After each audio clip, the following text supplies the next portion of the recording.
हाँ जी बच्चों, वेलकम है भाई। आज तो नया चैप्टर शुरू कर रहे हो बच्चों। तो यूनिट 3 चैप्टर 3 बड़ा बढ़िया चैप्टर है, बहुत ही अच्छा चैप्टर है और पहला लेक्चर है बेटे। तो आज हम फर्स्ट लेक्चर में आपसे एक इम्पॉर्टेंट टॉपिक पहले डिस्कस कर रहे हैं। तो देखो भाई, टॉपिक का नाम है force on a current carrying conductor when placed inside the magnetic field. बोलो क्या बताया? फोर्स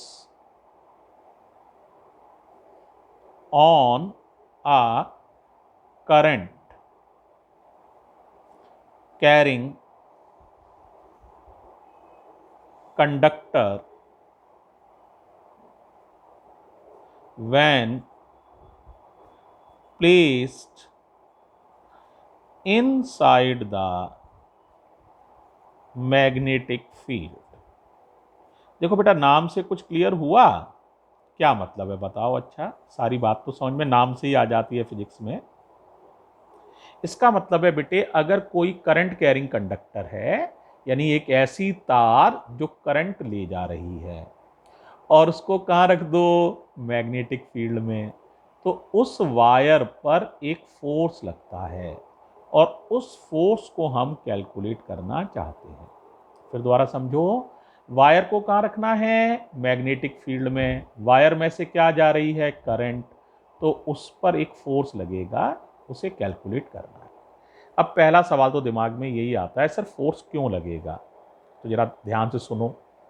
देखो बेटे, ऐसा होता है, जो कंडक्टर है, वायर है, उसके अंदर फ्री इलेक्ट्रॉन्स होते हैं और वो चल रहे हैं। तो इस वजह से तुमने पढ़ा है, हर इलेक्ट्रॉन पर, जो कि फ्री इलेक्ट्रॉन है, उस पर लॉरेंज फोर्स लगेगा, Q V B sine theta. तो एक इलेक्ट्रॉन पे फोर्स लगेगा और उसमें कितने इलेक्ट्रॉन्स हैं उनको अगर हम कैलकुलेट कर लें तो फिर सारे इलेक्ट्रॉन्स पे फोर्स लगेगा। और वो सारे इलेक्ट्रॉन हैं किसके अंदर? वायर के अंदर है। इस वजह से वायर पर फोर्स लगेगा। अब कुछ बच्चे कह सकते हैं, सर पूरा क्लियर नहीं हुआ। तो आर्टिकल देखोगे तो सारा क्लियर हो जाएगा। ठीक है? तो बच्चों, सबसे पहले मैं बता रहा हूं, स्मॉल एन। स्मॉल एन का नाम बताओ, याद है तुम्हें? Number of electrons per unit volume. याद आया या नहीं? और क्लियर कर देते हैं। स्मॉल एन का मतलब है नंबर ऑफ इलेक्ट्रॉन्स, यानी capital N upon volume. Volume कितना होता है वायर का? वायर की शेप सिलेंड्रिकल होती है और सिलेंडर का वॉल्यूम होता है एरिया इंटू लेंथ। तो ए एल, क्रॉस मल्टीप्लाई कर लो तो कैपिटल एन होता है एन ए एल। बताओ याद है या नहीं? आसान है। अब बेटा, इतने इलेक्ट्रॉन्स हैं टोटल वायर में, फ्री इलेक्ट्रॉन्स इतने हैं। ठीक है? अब देखो, फोर्स ऑन वन इलेक्ट्रॉन।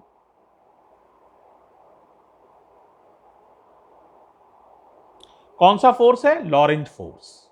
अब बताओ कितना होगा? एक इलेक्ट्रॉन पे फोर्स ऐसे छोटे एफ से लिख दे रहा हूं। फॉर्मूला होता था Q V B sine theta. याद आ गया होगा? तो बताओ यहां क्या लिखोगे? थोड़ा सा सही कर लो इस फॉर्मूले को। क्यू की जगह ई, क्योंकि इलेक्ट्रॉन है। वी की जगह वी डी, ड्रिफ्ट वेलोसिटी से चलता है, तो वी की जगह वी डी, वी डी का नाम ड्रिफ्ट वेलोसिटी है, बी साइन थीटा। ये एक इलेक्ट्रॉन पे फोर्स आ गया। अब ये बताओ, तुम्हें एक ही इलेक्ट्रॉन पे फोर्स निकालना है क्या? नहीं भाई, हमें तो सारे इलेक्ट्रॉन्स पे निकालना है, क्योंकि सारे इलेक्ट्रॉन्स वायर के अंदर हैं, तभी वायर पे फोर्स निकलेगा। तो force acting on all electrons, therefore force acting on all electrons, that is force acting on wire, force acting on wire। बड़ा एफ निकालना है। कैसे निकालोगे बेटा?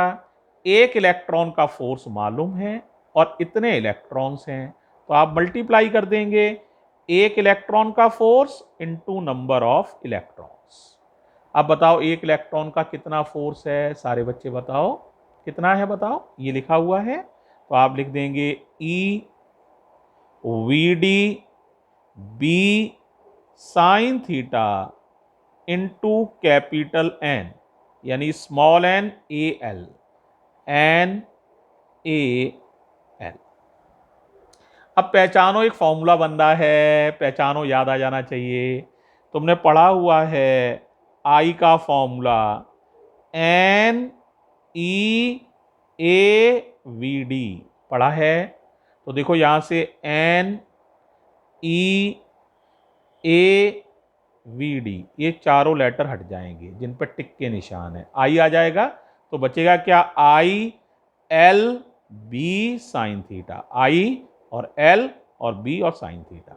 तो फोर्स का बड़ा ही इंपॉर्टेंट रिजल्ट बच्चों तुम्हारे सामने आ जाएगा, एफ बराबर I L B sine theta. बहुत ही इंपॉर्टेंट रिजल्ट। क्या इसको वेक्टर फॉर्म में लिख सकते हैं? तो याद रखो, अकेली करंट वेक्टर नहीं होती है, अकेली लंबाई भी वेक्टर नहीं होती है। आई एल मिलाकर एक वेक्टर है और बी दूसरा वेक्टर है, और क्रॉस प्रोडक्ट आएगा तो साइन थीटा हट जाएगा। तो एफ वेक्टर का फॉर्मूला क्या आ जाएगा बताओ, F vector equals to I L vector cross B vector, ऐसे भी लिख सकते हो। ये कहलाएगी वेक्टर फॉर्म। क्या कहलाएगी ये, वेक्टर फॉर्म। तो फोर्स का फॉर्मूला याद हो गया, क्या है excuse me, I L B sine theta, या दूसरा फॉर्मूला है F vector equals to I L, ये मिलाकर एक वेक्टर है, क्रॉस बी वेक्टर, ये वेक्टर फॉर्म है। ठीक है बच्चों। अब आता है इस फोर्स की डायरेक्शन। इस फोर्स की डायरेक्शन कैसे निकालोगे? तो बेटे इस फोर्स की डायरेक्शन निकाली जाती है फ्लेमिंग लेफ्ट हैंड रूल से। किससे निकालोगे?